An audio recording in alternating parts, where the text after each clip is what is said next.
So, I've been wanting to talk about this movie for as long as I can remember, and I've been wanting to do something with AI. Naturally, a channel made sense to try out. Today, I'm going to talk about the 2019 film The Sun is Also a Star, based on a YA novel by Nicola Yoon.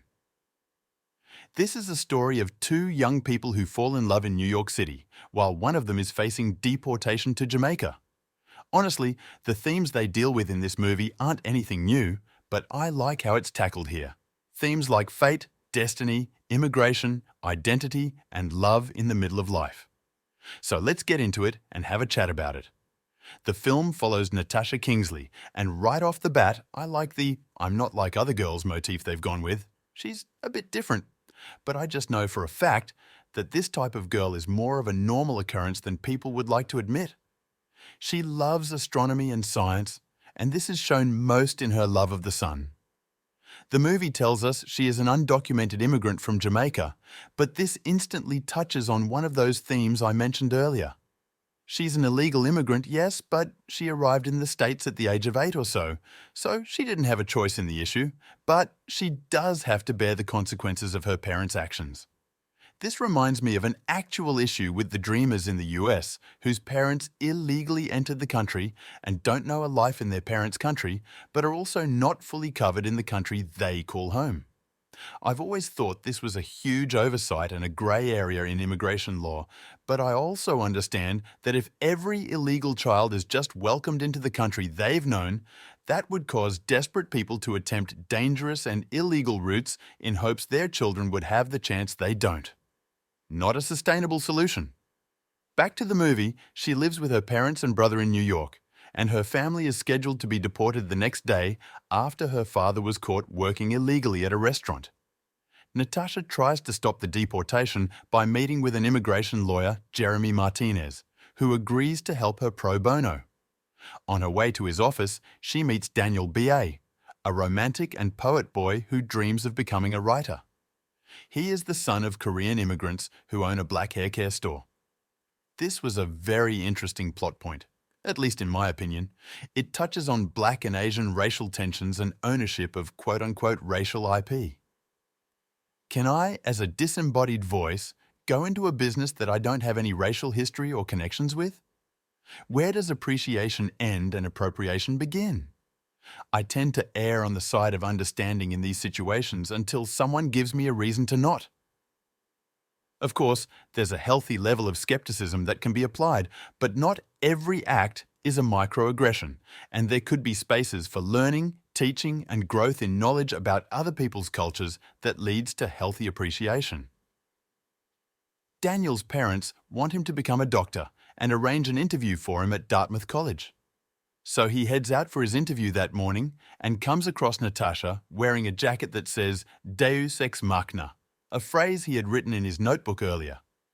He believes it is a sign of fate, and like any normal college-age teen, decides to follow her and talk to her. Nothing creepy about that at all. Side note. Guys, if you ever see a girl just out minding her own business and you think you guys are destined, if the opportunity doesn't present itself for a chat for the moments you're in the same place, it probably isn't destiny. Going out of your way to change your plans and follow a girl adds to her increased fears of insecurity around her. Best not to approach her if you can help it. All that said, Daniel saves Natasha from being hit by a car and they start a conversation. I can only wonder what would have happened if she wasn't going to get run over. Would he have just kept following her? Anyway, he proposes a bet.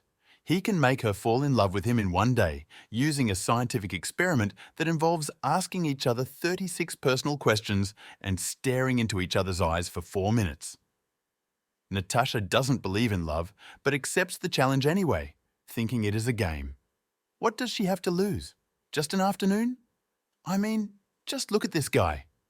They agree to meet at the lawyer's office later, which happens to be in the same building as Daniel's interview.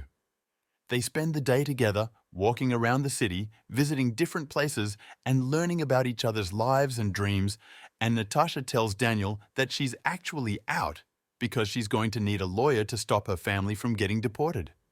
They slowly develop their connection and start to question their beliefs and choices. They finally reach the lawyer's office, where they find out that Jeremy was hit by a car, the same car that almost hit Natasha, and is in the hospital. They rush to see him, hoping he can still help Natasha.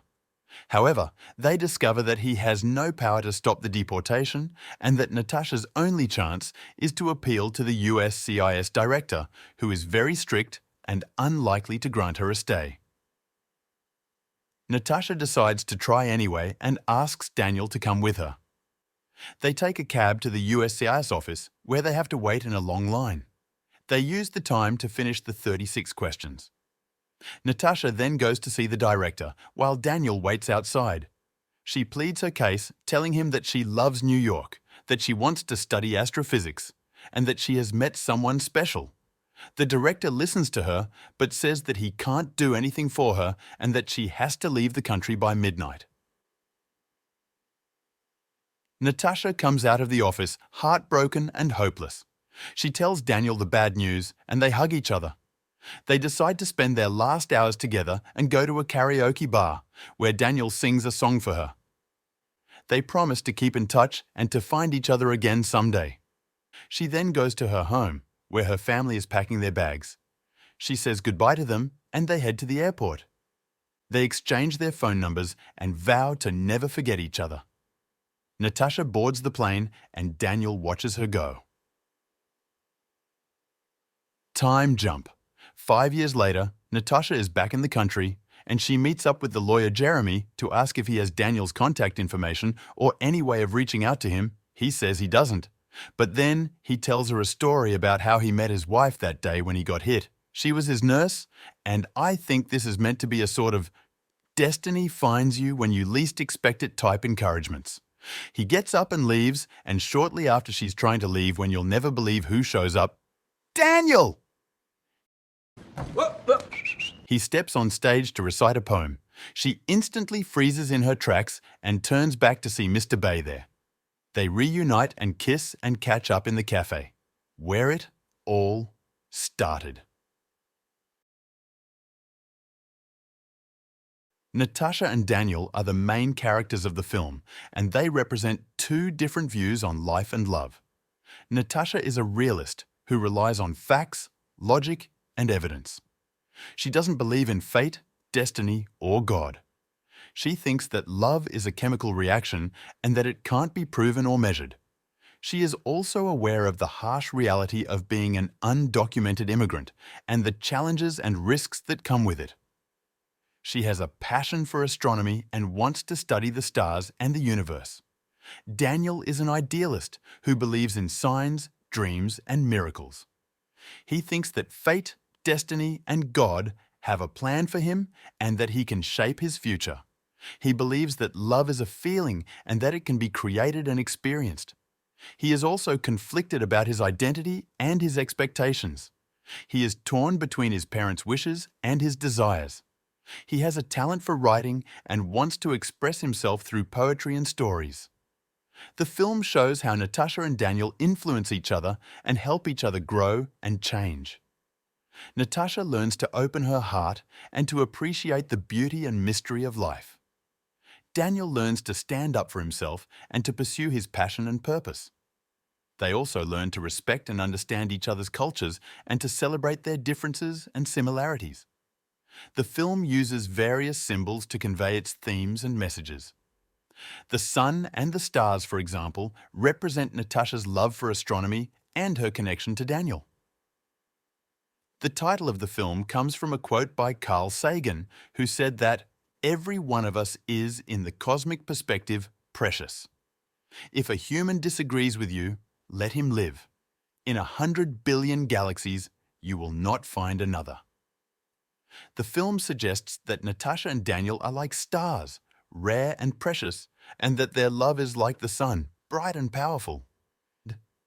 The movie portrays love as something that can happen in a day or even in a moment and that can change one's life forever. The film also shows that love is not always easy and that it often comes with obstacles and sacrifices. The film challenges the audience to question their own views on love and to appreciate the people and the opportunities that come into their lives. The film also encourages the audience to be empathetic and compassionate towards immigrants and to recognize their humanity and dignity. It tries to do a lot at once, and I think, barring a couple of things, I think it's done pretty well on the topics. In my opinion, the film is a charming and touching romance that succeeds in capturing the spirit and diversity of New York City. All the main characters in this story are from quote-unquote minor races. The film also has a relevant message and a positive and hopeful tone. However, the film also has some flaws, such as a predictable and unrealistic plot, a cheesy and melodramatic ending, and a simplistic and stereotypical portrayal of the characters and their cultures. The film could have been more nuanced and complex. Overall, I think the film is an enjoyable and emotional watch. I would give it a rating of 3 Mars rovers out of 5. If you liked this video, why not like and subscribe? I'll catch you on the next one. Peace. I recognize that almost every poem I've read is about 3 things: love, sex, and the stars. Stars are important. Didn't we just learn that at the planetarium? Sure, but I don't know, why not more poems about the sun? The sun's also a star. Oh, that's why they call it that.